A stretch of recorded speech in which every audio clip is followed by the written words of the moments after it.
TV सत्यमेव व्रतम। अशी कोणतीही कृती करू नये ज्यातून पक्षाचं नुकसान होईल। सुधीर मुनगंटीवार। ऑन मंत्रीपद नाराजी, मी नाराज नाही। 237 आमदारांपैकी 42 लोकांना संधी प्राप्त झाली। त्यातील विधान परिषदेची संधी सोडली तर 196 आमदारांना संधी मिळालेली नाही। 196 आमदारांमधील मी एक आहे, तर नाराज असण्याचं कारण नाही। कोणतंही पद स्थायी नसतं, पद येतं आणि जातं। मी वयाच्या 15व्या वर्षी पक्षाचं काम सुरू केलं। पक्षानं आजपर्यंत मला जेवढी वेळा संधी दिली त्याचं मी सोने करण्याचा प्रयत्न केलाय। माझ्या मतदारसंघात जेवढी कामं मी केली त्याचं कौतुक देश करतोय। अशी कृती व्हायला नको की सामान्य माणसांमध्ये पक्षाबद्दल गैरसमज निर्माण होईल। पावला पावलावर मनाविरुद्ध घडत असताना जो काम करतो तोच कार्यकर्ता आहे। वक्त आएगा वक्त जाएगा, अपना काम करते रहना है। आपण अशी कोणती कृती करू नये ज्यातून पक्षाचं नुकसान होईल। मंत्रिपदाचा विस्तार होण्या अगोदर मुख्यमंत्र्यांनी मला सांगितलं होतं की तुमचं नाव आहे। नंतर काय झालं मला माहित नाही। JP नड्डा यांनी मला फोन केला होता की लोकसभा अधिवेशन नंतर तुम्हाला भेटायला बोलवणार आहे। आपण नाराज असल्याच्या चर्चा त्यासोबतच आज आपल्याला वैश्यरामाला भेटून गेला अरे वैश्यरामा, काय त्यांची भावना होता काय? नाही, मी नाराज नाही आणि नाराज असण्याचं काय कारण आहे? 237 आमदारापैकी 42 लोकांना संधी प्राप्त झाली। त्यामध्ये एक विधान परिषदची संधी सोडली तर 196 आमदार असे आहेत की ज्यांना संधी नाही।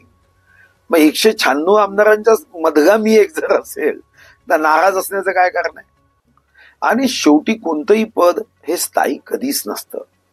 पद येतं आणि जातं। आज ओहोटी असेल तर उद्या भरती येणार आहे। आणि म्हणून या विचाराने मी पक्षाचं कार्य वयाच्या 15व्या वर्षी सुरू केलं।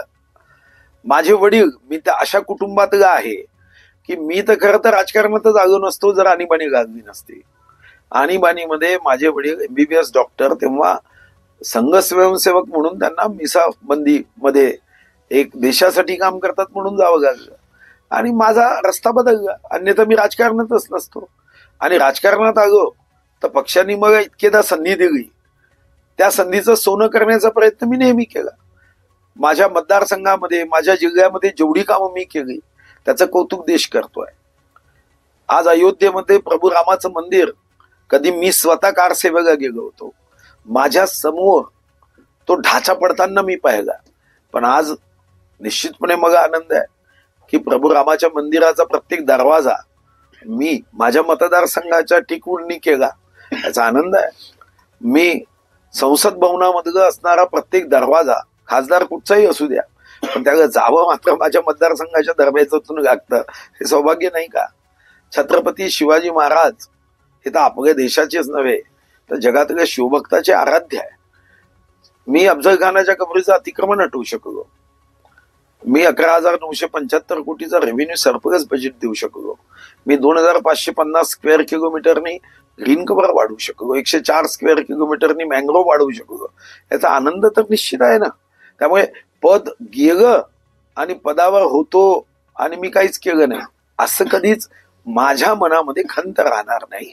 मी मनापासून काम केलं आणि आत्ताही माझ्याकडे पद नाही असं कसं म्हणता येईल? मी आमदार आहे आणि आमदार म्हणून माझ्या हातात महाराष्ट्र विधानसभेच्या 180 पानाचं पुस्तक आहे की ज्या 180 पानाच्या पुस्तकातल्या संसदीय आयुधांचा उपयोग करून मी विधानसभेत माझ्या मतदारसंघाच्या जनतेची सेवा करण्यासाठी, जिल्ह्यातील जनतेची सेवा करण्यासाठी, विदर्भाचे प्रश्न मांडण्यासाठी आणि महाराष्ट्रातल्या दीन दुर्बल शोषितांचे प्रश्न मांडण्यासाठी माझ्या हाती मोठं शस्त्र आयुध हे जनतेने आमदार म्हणून दिलंय। त्यामुळे मग नाराज व्हायचा काय प्रश्न आहे?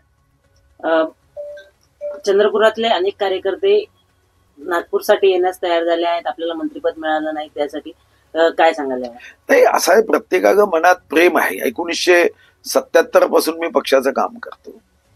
15 वर्षाचा होतो तेव्हा तेव्हाचे जनता पार्टीचे उमेदवार स्वर्गीय विश्वेश्वरराव महाराज यांच्यासाठी नारेबाजी करत करत करत आज मी इथपर्यंत पोहोचलोय।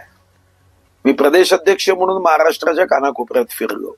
अनेक कार्यकर्ते प्रेम करतात, पक्षाचे कार्यकर्ते प्रेम करतात, विभिन्न संस्थेचे लोक प्रेम करतात। आता त्यांना जर स्वाभाविकपणे असं वाटत असेल तर ते आपली इच्छा व्यक्त करतात। फक्त त्यांनाही माझं आव्हान आहे की पक्ष आपली आई आहे, अशी कोणतीही कृती होता कामा नये की ज्यातून आपल्या पक्षाच्या संदर्भात सामान्य जनतेमध्ये गैरसमज निर्माण होईल. हे माझं आवाहन त्यांना मनापासून आहे.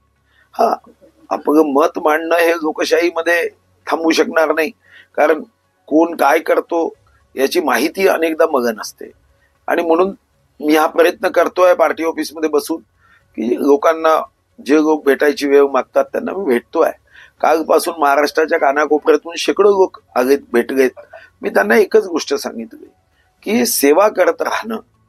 आपण पक्ष म्हणून पावला पावलावर मनाविरुद्ध घडत असताना जो काम करतो तोच कार्यकर्ता आहे. वक्त आएगा वक्त जाएगा, अपना काम करते रहना है. आणि म्हणून कुठं काही आपल्या उणीवा कमतरता असेल तर त्या बघू, पण आपण अशी कोणतीही कृती करू नये की ज्यातून पक्षाचं नुकसान. हा पक्ष हजारो कार्यकर्त्यांनी मोठा केला. अनेकांनी या पक्षामध्ये जो त्रास सहन केला तो आपण कधीही विचार करू शकत नाही. इतका त्रास सहन करून पक्ष मोठा घेतला. तेरा वैभव अमर रहे मा हम दिन चार रहणार. मग अशा पक्षाला नुकसान होईल अशी कोणतीही कृती कार्यकर्त्यांनी मात्र करू नये. मुख्यमंत्र्यांसोबत आपलं चर्चा झाली होती का मंत्रिपदाबद्दल, काय सांगा? नाही, मला मंत्रिपदाचा विस्तार होण्याच्या अगोदर त्यांनी मला सांगितलं होतं तुमचं नाव आहे. आणि माननीय बावनकुळे साहेबांनी सुद्धा 13 तारखेला रात्री ते 2-2.5 तास माझ्याकडे बसले होते. तेव्हाही ते मग म्हणाले असा विचार कसा करता, तुमचं नाव 100% आहे. फक्त 15 तारखेला काय झालं माहित नाही, कोणत्या पेनची शाई होती ते माहिती नाही. JP नड्डांना आपण भेटायला जाणारा काय? नहीं, त्यांनी मला फोन केला होता. ते म्हणाले की एक समय में मैं आपको 18 तारीख के बाद, अभी तो संसद का सत्र चल रहा है, उसके बाद मैं आपको यहाँ बुलाऊंगा, आपसे बात करूंगा. तर जेव्हा बोलवतील तेव्हा जाईल, काही अडचण नाही. आपल्याला पक्षात काही नवीन जबाबदाऱ्या दिल्या जाणार आहेत काय? नवीन महाराष्ट्राचे प्रदेश अध्यक्ष आपण होणार काय? कसं आहे मला काहीच माहित नाही. माझा सध्या माझं कोरं पान आहे. त्या कोऱ्या पानावर पक्ष जे लिहेल ते होईल.